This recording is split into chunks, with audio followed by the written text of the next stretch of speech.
রাধে কৃষ্ণ বন্ধুরা, কেমন আছেন আপনারা? আশা করি সবাই ভালো আছেন। আজকে আবার একটা নতুন ভিডিও নিয়ে হাজির হয়ে গেছি। ভিডিওটি শেষ অবধি দেখার অনুরোধ রইল। আজকের গল্প তারাশঙ্কর বন্দ্যোপাধ্যায়ের অন্যতম শ্রেষ্ঠ উপন্যাস হাঁসুলি মাকের উপকথা।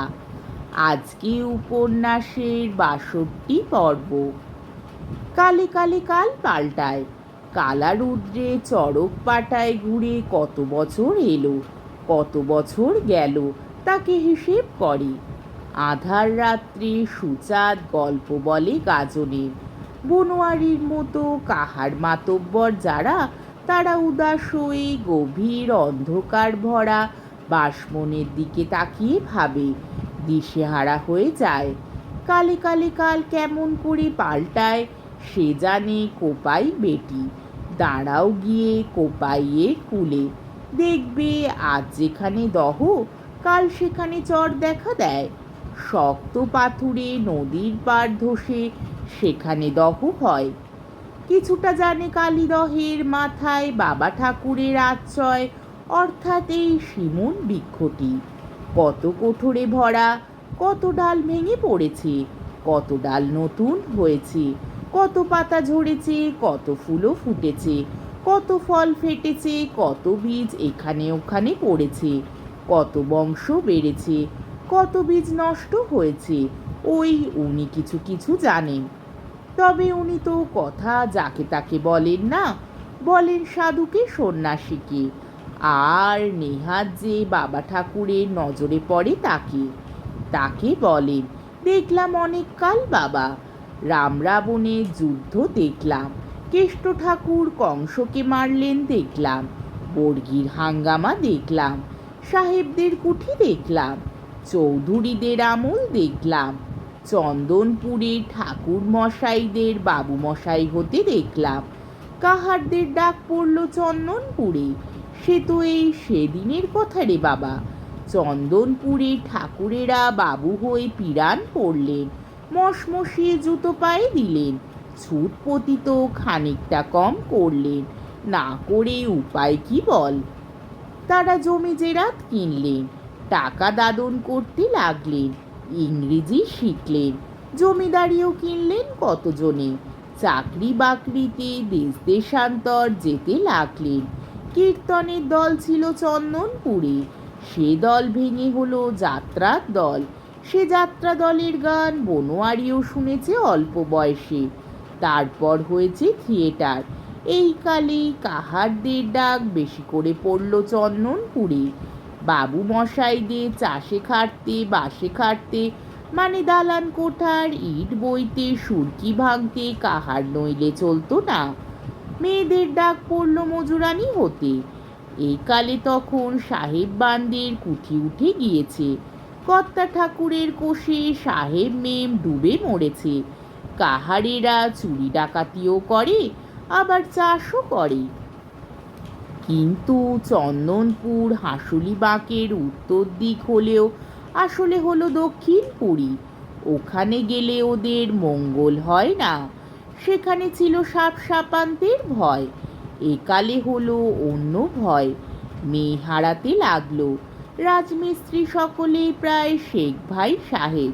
তারা মেয়েদের সঙ্গে অং ধরিয়ে কলমা পরিয়ে বিবি করে ঘরে নিয়ে যেতে লাগলো। বাবুদের চাপরাশিও মেয়েদের নষ্ট করতে লাগলো। বাবু ভাইরা কাহার মেয়েদের আঁচল ধরে টান দিলেন। ব্রাহ্মণের ছেলে তাদের পরশ কাহার মেয়েরা সইতে পারবে কেন, তারাই ফেটে গেল পাপে। মাতব্বরে মুরব্বিতে বারণ করলে, দুহাত বাড়িয়ে পদ আঁকলে দাঁড়ালো, যাস না, যতটুকু না হলে নয়, যে যাওয়াটা না গেলে চলবে না, তার বেশি ও পথ হাঁটিস না। আবার কাল পাল্টায়। চন্দনপুরে এলো কলের গাড়ি, লোহার লাইন পাতলে, মাটির সড়ক বেঁধে কোথাও বা মাটিতে পুল বন্ধন হলো। চন্দনপুর হলো লদির ঘাট। পৃথিবীর কালের ভাঙনের সকল ঢেউ এসে আগে আছড়ে পড়ে ওই চন্দনপুরে। বাবু মশাইরা সেই ঢেউ বুক পেতে নিতে পারেন। তারা ব্রাহ্মণ, তারা নিকন পটন জানেন। ভগবান তাদের ঘরে দিয়েছেন আজ লক্ষ্মী। তার কৃপাতে ওই ঢেউয়ের মুখে ঘরে এসে ঢোকে ভালোটুকু। যেমন কোপাইয়ের বাণী ভাগ্যমন্তের জমিতে পড়ে সোনা ফলানো পলের মাটি। কাহারদের বুকে ওই ঢেউ লাগলে সর্বনাশ হয়। যেমন কোপাইয়ের বান ভাগ্যহীনের জমিতে চাপায় শুধু বালি বালি আর বালি। চন্দনপুর রেল লাইন পড়ল, তাতে বাবুদের জমির দাম বাড়ল। ব্যবসা বাজার ফলাও হলো, আর কাহারদের হলো সর্বনাশ। একসঙ্গে একদল মেয়ে চলে গেল। করালির মাও গিয়েছে ওই দলে। হায় রে নীলাজ বেহায়া করালি। আবার এসেছে নতুন ঢেউ, যুদ্ধের ঢেউ। যুদ্ধের ঢেউ এসে আছড়ে খেয়ে পড়েছে চন্দনপুরের ঘাটে। চন্দনপুরে লাইন বাড়বে। হাতছানির ইশারা আসে করালির হাত দিয়ে কাহার পাড়ায় অবুঝ অবধদের কাছে। ভুলিস না তোরা। পাগলও ওই সময় তার গান শেষ করে। তারও গানে এই সুর। ইচ্ছে করেই বনোয়ারি তাকে এই গানটা গাইতে বলেছে। শুনু। যেসব ছোকরা মনে মনে উসখুস করছে অথচ যেতে পারছে না, দুঃসাহস হচ্ছে না, তারা শুনুক, জ্ঞান হোক। তারাও একটা উদ্দেশ্য আছে। পাগল গেয়ে নিক আগে। জাতি যায়, ধরন যায়, ম্লেচ্ছ কারখানা। ও পথে যেও না বাবা, কর্তা বাবার মানা। গা তুই গেয়ে যা পাগল। মেয়েরা ও পথে গেলে ফেরে নাকো ঘরে, বেজাতে দিয়ে যাত যায় দেশান্তরে। করালির মা গিয়েছে, কে জানি পাখির দশায় কি আছে। দীর্ঘ নিঃশ্বাস ফেলে বনোয়ারি। পাগল গান শেষ করে গায়, লক্ষ্মীরে চঞ্চল করে অলক্ষ্মীর কারখানা, ও পথে হেঁটো না মানি কর্তা বাবার মানা। বনোয়ারি বললে, তবে? পাগল সাঙাত আমায় তবে। কি তবে? করালির খুব পিঠ চাপড়েছিল শুনলাম কাল এতে। করালিকে গানটা শোনাস। পাগল চুপ করে গেল। সে ঠকে গিয়েছে। একটু পরে হেসে বলল, টুকু ফিচলে বনোয়ারি। বনোয়ারি বললে, পাখির কথা বলবো না? বলতে নাই আমাকে, আমি মামা। তবে তাকে শুধাস, টাকার জন্যে জাত মারবে, সেটা কি ভালো হবে? আজকের পর্বটি এইখানেই শেষ হলো।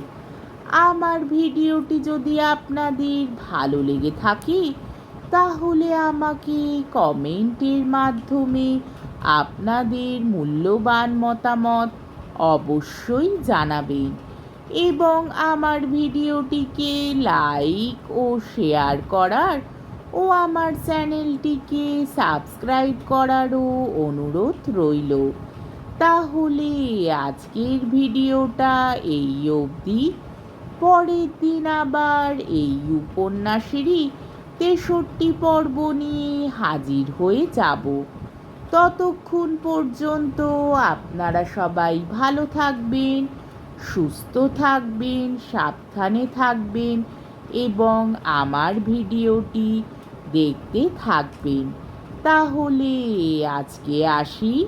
রাধে কৃষ্ণ।